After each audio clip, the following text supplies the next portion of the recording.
पाकिस्तान का नाम सुनते ही हिंदुस्तान की सियासत कुछ गर्म सी हो जाती है और हमारी आवाम में भी कुछ अफरा तफरी सी नज़र आती है।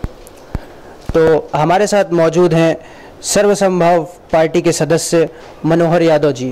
तो आइए जानते हैं इनसे जो हाल ही में बॉर्डर पे हुए अटैक्स हैं उस पे इनका क्या कहना है।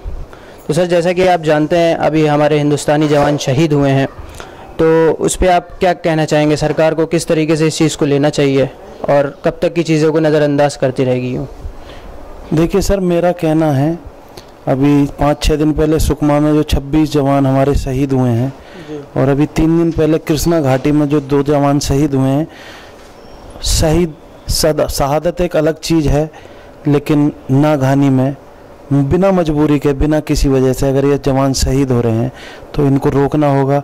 और मैं तो पाकिस्तान से यही निवेदन करूंगा, पाकिस्तान की सेना से और पाकिस्तान की गवर्नमेंट से, कि इंसानियत को इंसान रहने दें, इंसानियत को छत विछत ना करें। इंसानियत के नाम पे आप कलंक हैं और इस तरह की हरकतें बिल्कुल ना करें। जो सुकमा में जवान शहीद हुए हैं वो तो नक्सली घटना थी। नक्सलवाद भी हमारे देश की सबसे बड़ी समस्या है। जैसे आप हुर्रियत नेताओं को बैठ के, मैं भारत सरकार से अपील है, उनसे आप बातें करते हैं, इसी प्रकार नक्सलियों को बिठा के, नक्सलियों की क्या समस्याएं, उन्हें क्या ज़रूरत है, क्या परेशानी है, अगर वो बैठ के उस समस्या का समाधान हो सकता है तो इससे अच्छी हमारे देश के लिए और हमारे जवानों के लिए कोई बात नहीं हो सकती।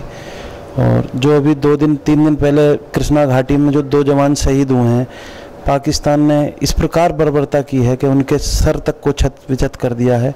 ये इंसानियत नहीं, ये तो नफ़रत की आग है। और मेरा तो मानना है, भारत सरकार से अपील है, मोदी जी से अपील है कि आप जिस प्रकार सत्ता में आने से पहले कांग्रेस के प्रधानमंत्री मनमोहन सिंह जी थे, उन्हें आप कहते थे रिमोट से चलते हैं, रिमोट से चलते हैं, सोनिया गांधी उन्हें रिमोट से चलाती हैं। तो मैं मोदी जी आपसे पूछना चाहता हूं कि आप तो लोकसभा में 300 से ऊपर सीट लेकर आए हैं, आप कोई बैसाखी की ज़रूरत नहीं है, आप फुल मेजॉरिटी के साथ आएँ। आप अब मुझे ये बताएं आपके साथ क्या मजबूरी है। और आप कहते थे 56 इंच का सीना, 56 इंच का सीना। मोदी जी 56 इंच के सीने को लकवा मार गया क्या? मुझे इस बात का जवाब दीजिए।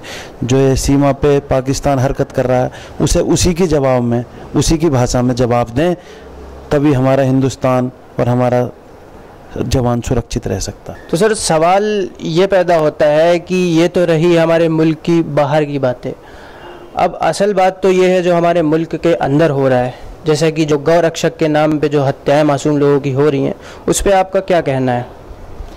देखिए, गौ रक्षा के नाम पे जो भी लोग ये गतिविधियां देश के अंदर कर रहे हैं, सिर्फ और सिर्फ उनका मकसद अपनी राजनीति को चमकाना है।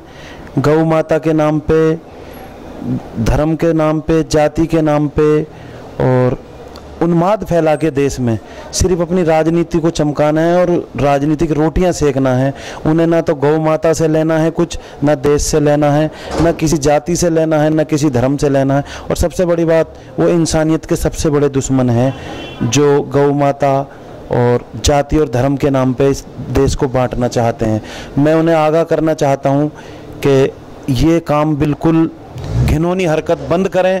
और मैं मानता हूँ गौ माता की रक्षा होनी चाहिए, लेकिन तरीके से मीन्स कि अगर आप गौ माता की रक्षा करने का वचनबद्ध हैं और प्रतिबद्ध हैं तो उसी चीज़ पे फोकस करें, ना कि जाति, ना धर्म, ना किसी चीज़ को बिल्कुल अलग रखना चाहिए। ये देश के लिए बहुत हानिकारक है, देश के लिए घातक है।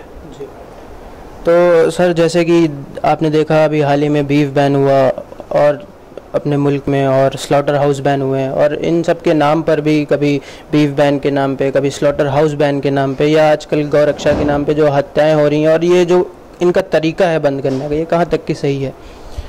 देखिए, इस बारे में मैं ज़्यादा कुछ नहीं कहना चाहता। जिन्होंने भी बैन किया है, बैन होना चाहिए। और अगर आप बीफ को बैन करते हैं तो फिर आप, कोई भी सरकार हो, प्रदेश की हो या सेंट्रल गवर्नमेंट हो, उसे ये चीज़ नहीं देखनी चाहिए कि ये लाइसेंस के अंडर चल रहा है कि बिना लाइसेंस के। अगर बीफ को बैन करना है तो पूर्ण रूप से बंद करें, पूरे देश में बंद करना चाहिए। देश की जितनी भी राज्य हैं, सबको मिलकर इसको बंद करना चाहिए, बिल्कुल बंद कर देना चाहिए। इस चीज़ में राजनीति ना करें कि ये लाइसेंस है इनका, ये ऑथराइज हैं बीफ कंपनी, या ये बिना लाइसेंस के चल रही है। और सबसे बड़ी बात मैं आपको बताना चाहता हूँ, आज भी बीफ के कारखाने जितने भी चल रहे हैं वो भारतीय जनता पार्टी से संबंधित लोग हैं, जो उन लोगों के बड़े बड़े कारखाने हैं। मैं आपसे आपके चैनल के माध्यम से कहना चाहता हूँ, अगर मोदी जी और मोदी जी के मुख्यमंत्री जिन प्रदेशों में मुख्यमंत्री हैं, अगर बीफ को बैन करना चाहते हैं, सबसे पहले अपने साथ जो आपके साथ जुड़े हुए हैं भारतीय जनता पार्टी के MLA MP और बड़े बड़े राजनेता और बड़े बड़े उद्योगपति, सबसे पहले आप उनका कारखाने बंद करवाएं। मैं आपको तब मानूं आपकी 56 इंच की छाती है। चलिए, तो सर जैसा कि आप जानते हैं अभी हाल ही में बुलंदशहर में एक मुस्लिम बुज़ुर्ग को मार दिया गया, तो उससे रिलेटेड आपको इंटर रिलीजियस मैरिज ये कहाँ तक कि लोगों के हित में है, तो इस पे क्या कहना चाहेंगे आप? देखिए सर, इंटर रिलीजियस मैरिज जो है ये मुद्दा इंसानियत का है, ये धर्म का मुद्दा नहीं है। इंसानियत हिंदू में भी है, मुसलमान में भी है, सिख में भी है, ईसाई में भी है। मेरा मानना है इस चीज़ के पीछे भी राजनीति है, लोग राजनीति करते हैं, ये राजनीति बिल्कुल बंद होनी चाहिए। मेरा मानना है अगर आपका या मेरा संबंध चाहे मुसलमान से है, चाहे हिंदू से है, चाहे सिख से है, चाहे इंसान है, सबसे पहला वो इंसानियत से है रिश्ता। इंसानियत से बढ़ के कोई चीज़ नहीं है।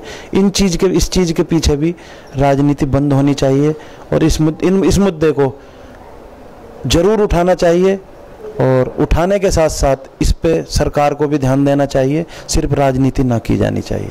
तो सर क्या आप इस बात से समझते हैं कि इंटर रिलीजियस मैरिज से जो लोगों में इख्तिलाफ है और गलत फहमियाँ एक दूसरे को मज़हब के लेके, क्या उस चीज़ को सुलझाया जा सकता है?